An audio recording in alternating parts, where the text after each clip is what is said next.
Her güne ekmek. Doğruların paklığı onları götürecek. Prитча 11. baş 3. yer.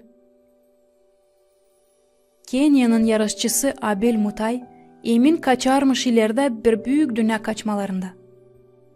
Artık birkaç metre kaldığıyla bitki çiziyadın hem tarama adini o şaşırlanıp durgunmuş sanarak hani artık yetişti bitkiye da taradı.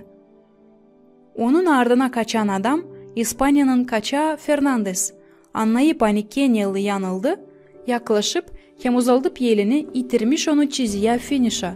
Bundan verip ilk yeri başkasına.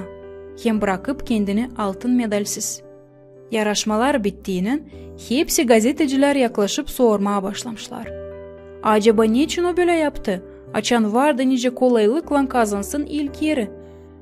Neye sport adamı cevapladı. Ne türlü taramak bu olacıydı? Ne pahası olacıydı o medalin? Ne diyeceydi benim anam bu taramak için? İlk olmanın yerine bu adam ayırdı doğruluğu hem dürüstlüğü. Prитча kağıdında yazılı. Hani kim ister yaşama doğru hem dürüst, onlar yaşamalarında kararlarını doğrulukta hem dürüstlükte yaparlar. Ama değil şalverlikte.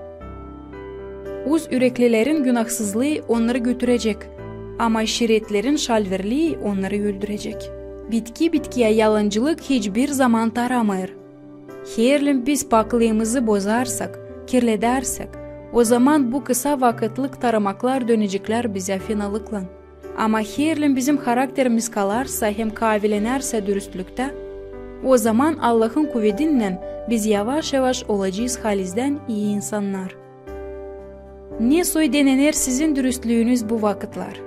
Ne türlü kararlar sıra gelir verersiniz? O kararlar sizin suratınızı kirletecek mi? O tersine gösterecekler sizin iyi olduğunuzu mu?